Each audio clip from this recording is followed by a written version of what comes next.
Okay, we're going to be working in lesson 5.3 today, which we're going to be working on slope-intercept form, the graphing part. Now, there'll be a whole nother section on writing equations, but for today, we're just going to work on how to graph something in slope-intercept form, okay?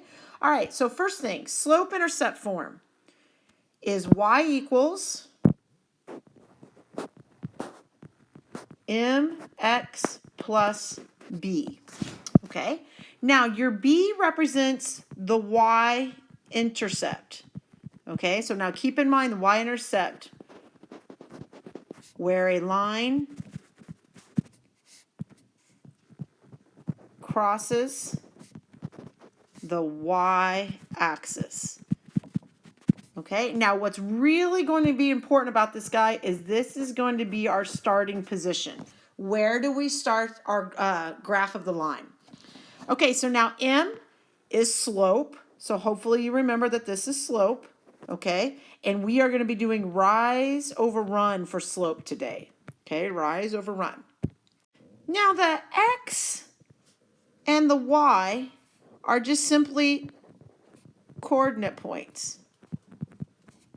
Okay? Now, with the coordinate points, just keep in mind that that's going to be important kind of in the next chapter. We don't need to necessarily know that today. The M and B is going to be our focus today. All right, so let's take a look here. That's something that's already written in slope-intercept form. So I have negative 3x plus 1. Okay, so now keeping in mind that the 1 here is going to be your starting position on the y-axis because it's the y-intercept. So I am going to find 1 on that y-axis and I'm going to put a point. Okay, now the next part we're going to do is we're going to do your slope. Now, always put your slope in form of a fraction. So in this case, I'm going to do negative 3 over 1. So now we can do our rise over run. So from this start position, since it's a negative 3, what I'm going to do is I'm going to rise negative 3, which really just means I'm going to drop negative 3, and then I'm going to run to the right 1 spot. Okay, so down to the 3, down 3, right 1. And then I'm going to keep that pattern going, because remember, lines are just a pattern. Down 3, right 1. Now, I do need to get as many points on the grid as possible, so I am going to have to get a point up here somehow. So now if I go down 3, right 1, just keep that pattern going, just go in the opposite direction, that's all. So now I'm going to go up 3 and kind of the left 1. All right, and now I'm going to draw my line, arrows on the end. Okay, all right, let's go to the next one here. So let's try it again.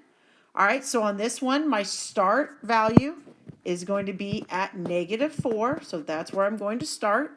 So I'm going to go down here on my y-axis, right, to negative 4. Put a point. All right, so now my slope on this guy, remember, there's just a 1 in front. So it's saying 1 over 1. So I'm going to rise 1, rise 1, run 1, rise 1, run 1. So I'm going to have a lot of points here. Okay, so rise 1, run 1, put a point. Another point. Just keep it going. Again, get as many points on your grid as you can in both directions. Okay, once you have that, let's go ahead and we're going to draw a line through, and hopefully yours is a little straighter than mine. Okay, all right, let's go down to the next guy here. Okay, so now on this guy, our start position is at 0. That's your B value. Your slope is going to be negative 1 because it's negative 1 over 1. So there's your slope. So again, I'm starting at 0 on my y-axis. So starting at 0, y-axis there. And now a negative 1 over 1, right? Negative means I'm going to go down 1, right 1, put a point. Down 1, right 1, point. Down 1, right 1, point. So I'm going to have a lot of points on this grid. Okay. So let's go ahead and get that. And then once I get all the points going in this direction, I need to go ahead and go up in the other direction there. Again, points all the way across our grid to start with here. All right, so now draw a nice straight line. Arrows on the end.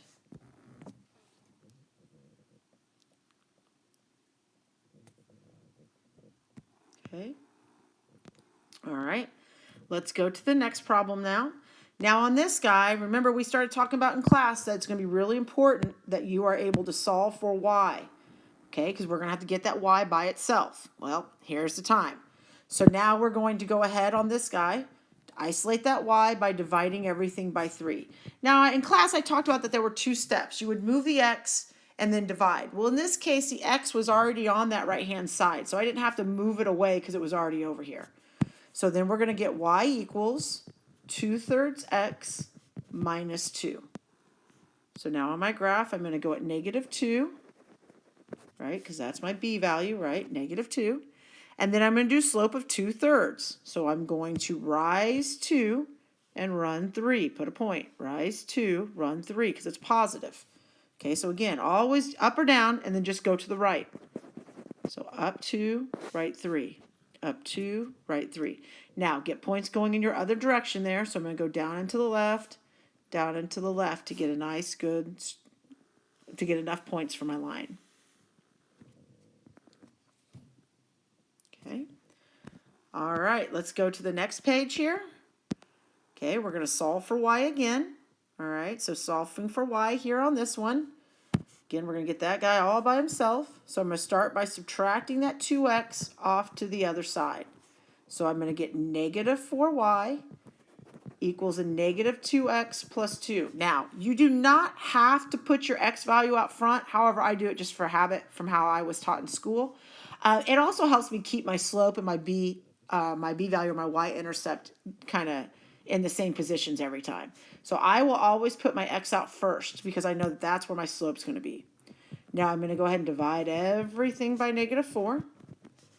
So I get y equals, a negative by negative will be a positive 1/2 x, and then I'm going to get a negative 1/2. So it's not always going to be nice and pretty. Sometimes we're going to be starting at crazy spots like, right, the -1/2. So -1/2, right, is where I start on my y-axis. So -1/2 will be like right here, right in the middle. Now slope of 1/2. I'm still going to go up 1. I'm just going to end up at the halfway point over 2.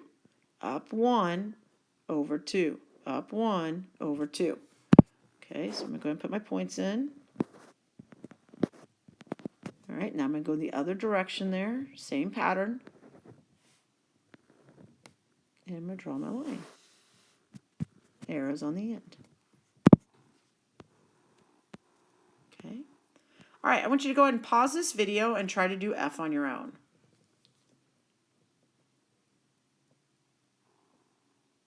Okay, so when you did this, you should have solve for y first. Okay, so to do that, you would have to subtract the 6x over to the other side. So you're going to get 2y equals -6x minus 8. And now I'm going to divide everything by 2. So I'm going to get y equals -3x minus 4. Okay. All right, so now this is the guy I'm using, right? Okay, this is my b value, so I'm going to start at -4 on my y-axis. A slope of -3 over 1, right? Put it over 1. So I'm going to go down 3. So down 3 and over 1. The problem is when I do that, that's off my grid. Now, you guys know that I don't accept these random points off your grid, okay? So when I go down 3 and right 1, it's off the grid, that's fine. Guess what? I'm just going to go in the other direction then, okay? So I'm going to go ahead and go up 1, 2, 3 over 1. Up 3 over 1. Again, it's all going to be on the same line, so it doesn't really matter. It's just we don't normally put that green dot on there. All right, and then go ahead and let's draw your line and arrow. Arrows on the end. Okay, so now on this guy, so the slope in the x is missing, so really it's just saying y equals 0x plus 3. All right, so you're still starting at your b position at 3. So I'm putting a point on 3. Now a slope of 0, okay, some of you will just know that that is a horizontal line that just goes straight across, and that's awesome. Some of you will question that a little bit, and so think about rise over run. 0, right, means I don't go up and down anywhere, over 1, over 1, over 1. So you could go ahead and have all these points over here showing, look, I'm going over 1. However, when it's a horizontal or vertical line, I am fine if you don't put all the points down here. I am okay with you going ahead and just putting a horizontal line. But again, if you want to put all your points, please feel free to do so, okay? All right, now this guy right here, he is the special guy, okay? He is the only guy that will not follow y equals mx plus b rules because there's no y in the game. So you have two options to graph this guy. You can just have it memorized and know what to do, or you can think about intercepts that we learned in a lesson or two ago. Okay, so like here, your x-intercept, right, will be at 2. And your y-intercept, we talked about in class, there are none of those. Okay, so if I'm thinking about that, x is at -2, right? No intercept for the y-axis, so it's got to run parallel to that y-axis. Okay, or you can just know that when it's x equals -2, you're going to put a point on -2, up and down. Okay, keep in mind also that the slope here is undefined. So everything about this particular guy is special, okay? So can't use y equals mx plus b rules, his undefined slope, and it's really up to you on how you know how to graph it. You can look at intercepts, or you can just memorize that if it's x, it's vertical. All right, and our last problem here, the total cost C of gasoline is $1.80 times, there's a typo in here, so that should be times the number of gallons G. So write an equation, and then they're asking us to graph it, okay?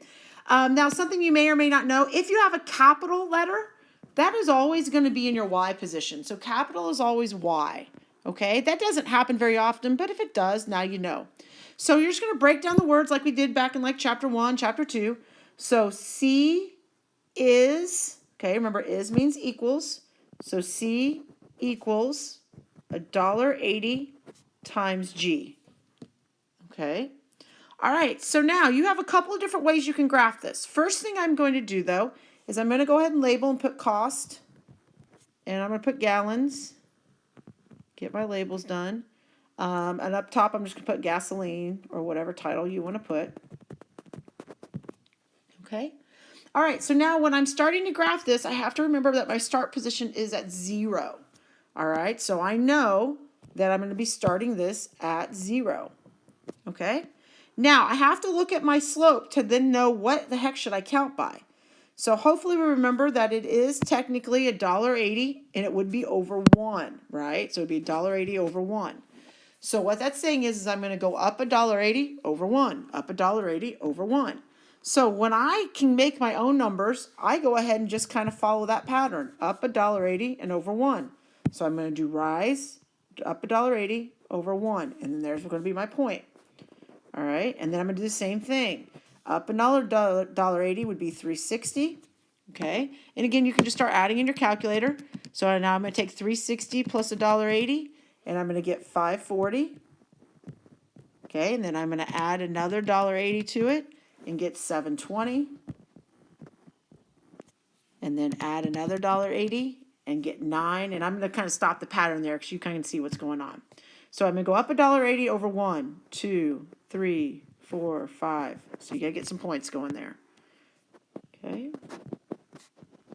So let's get points all the way across our grid there. Get your line going. Okay. All right. So again, just keep in mind when it's real world and there's no numbers here, you get to dictate the counting. So you can kind of count it out so it's nice and pretty and easy to graph for yourself. Now, what is the total cost of 12 gallons of gas? Okay, so on this one, again, you're using your equation there. So using this one right there. All right, so now if I want 12 gallons of gas, I'm just going to be, oops, let's do the pen then. 12 gallons of gas, I'm going to put the 12 in right there, right? So C equals $1.80 times 12.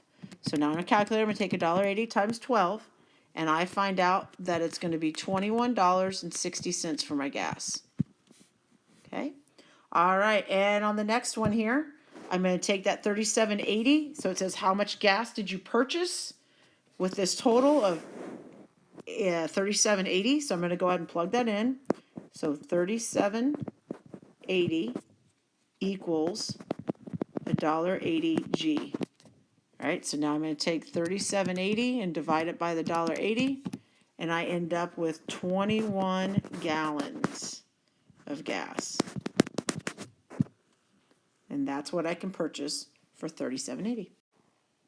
All right, and that concludes this note session.